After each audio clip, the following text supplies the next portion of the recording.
राधे राधे दोस्तों, स्वागत है आपका अपने चैनल पर। कैसे हैं आप? आशा करता हूं कि आप सभी लोग भी स्वस्थ होंगे, मस्त होंगे और अपने अपने कामों में व्यस्त होंगे। तो चलते हैं दोस्तों आज के नए टॉपिक पर। फिर से आ गया हूं मैं प्रतिदिन नई कहानियां, नई जानकारी के साथ आ जाता हूं। चलिए तो दोस्तों चलते हैं आज की नई कहानी पर। तेनालीरामा की कहानियां, अपमान का बदला। राजा कृष्णदेव राय दूर दूर तक मशहूर थे। तेनालीराम ने भी राजा कृष्णदेव राय के चर्चे खूब सुने थे। तेनालीराम ने सुना था कि राजा चतुर और बुद्धिमानों का सम्मान करते हैं, इसलिए उसने सोचा कि क्यों ना राज दरबार में जाकर हाथ आजमाया जाए। लेकिन इसमें एक अड़चन थी कि बिना किसी बड़ी मदद के वो वहां तक पहुंच नहीं सकता था। ऐसे में उसे किसी ऐसे व्यक्ति की तलाश थी जो उसे राज दरबार तक पहुंचा सके। इस बीच तेनालीराम की शादी मगम्मा नाम की लड़की से हो गई। 1 वर्ष बाद तेनालीराम के घर बेटा हुआ। इस दौरान तेनाली को पता चलता है कि राजा कृष्णदेव राय का राजगुरु मंगलगिरी नामक स्थान पर गया है। तेनालीराम वहां पहुंच जाता है और राजगुरु की खूब सेवा करता है और उन्हें महाराज से मिलने की अपनी इच्छा भी बताता है। लेकिन राजगुरु था बहुत चालाक। उसने बड़े बड़े वादे रामलिंग यानी तेनालीराम से किए और खूब अपनी सेवा करवाई। इस बीच राजगुरु ने सोचा कि अगर कोई चतुर इंसान राज दरबार में आ गया तो उसका सम्मान घट जाएगा। इसलिए राजगुरु ने रामलिंग से कहा कि मुझे जब भी सही मौका दिखेगा मैं तुम्हारी मुलाकात महाराज से करवा दूंगा। इसके बाद क्या था, तेनालीराम राजगुरु के बुलावे का इंतजार करने लगा। लेकिन कई दिनों तक कोई खबर नहीं आई। इस बात पर कई लोग रामलिंग का मजाक उड़ाने लगे और कहते हैं कि भाई रामलिंग विजयनगर जाने की तैयारी कर ली। इस बात पर तेनालीराम कहता कि उचित समय आने पर सब हो जाएगा। लेकिन धीरे धीरे रामलिंग का राजगुरु पर विश्वास उठ गया और उसने खुद ही विजयनगर जाने का फैसला किया। वो अपनी मां और पत्नी के साथ विजयनगर के लिए रवाना हो गया। यात्रा के दौरान किसी भी तरह की परेशानी आती तो रामलिंग राजगुरु का नाम ले लेता।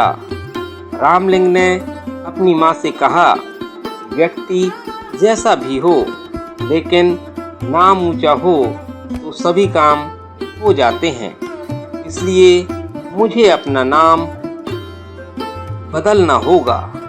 महाराज कृष्णदेव राय के प्रति अपना सम्मान प्रकट करने के लिए मैं भी अपने नाम के साथ कृष्ण लगाऊंगा।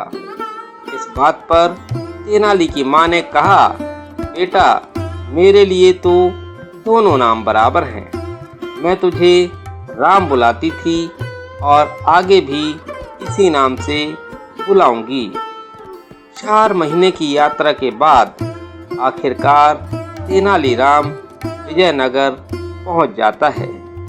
उसे राज्य की चमक दमक देखकर बड़ा अच्छा लगता है। बड़े बड़े घर, साफ सड़कें और बाजार को देखकर वो दंग रह गया। इसके बाद वहां कुछ दिन ठहरने के लिए उसने वहां के किसी परिवार से प्रार्थना की। फिर वो अकेला राजमहल की ओर निकल पड़ा। वहां पहुंचकर उसने एक सेवक के हाथों राजगुरु तक संदेश भिजवाया कि तेनाली गांव से आया है। लेकिन सेवक ने वापस आकर बताया कि राजगुरु इस नाम के किसी भी व्यक्ति को नहीं जानते। यह बात सुनकर रामलिंग को गुस्सा आया और वो सीधा राजगुरु से मिलने अंदर चला गया।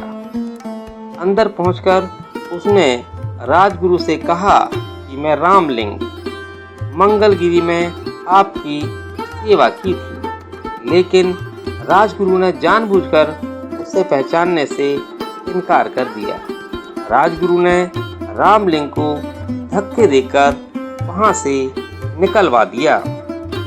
यह देख वहां मौजूद सभी लोग तेनाली पर हंसने लगे। तेनाली का इससे बड़ा अपमान आज तक नहीं हुआ था। उसने मन ही मन इस अपमान का बदला लेने की ठानी। लेकिन इसके लिए राजा का दिल जीतना जरूरी था। अगले दिन राम दरबार में पहुंच गया। वहां गंभीर विषयों पर चर्चा जारी थी। संसार क्या है, जीवन क्या है, जैसे सवाल किए जा रहे थे। वहां मौजूद एक पंडित ने अपने जवाब में कहा, संसार कुछ नहीं बल्कि एक छलावा है। हम जो देखते हैं या खाते हैं वो बस विचार है। सच में ऐसा कुछ नहीं है, ऐसा कुछ होता ही नहीं है। लेकिन हमें लगता है कि ऐसा होता है। इस पर तेनालीराम ने पूछा कि क्या सच में ऐसा होता है? उस पंडित ने कहा, यह बात शास्त्रों में लिखी हुई है और शास्त्र गलत नहीं होते। लेकिन तेनालीराम को अपनी बुद्धि पर पूरा विश्वास था, इसलिए उसने वहां मौजूद सभी लोगों से कहा कि क्यों न पंडित जी के विचारों की जांच की जाए। महाराज की तरफ से आज दावत का आयोजन है। हम सब खूब खाएंगे, लेकिन पंडित जी कुछ नहीं खाएंगे। पंडित जी बिना कुछ खाए भावना करेंगे कि वो खा रहे हैं। तेनालीराम की इस बात पर वहां मौजूद सभी लोग हंसने लगे।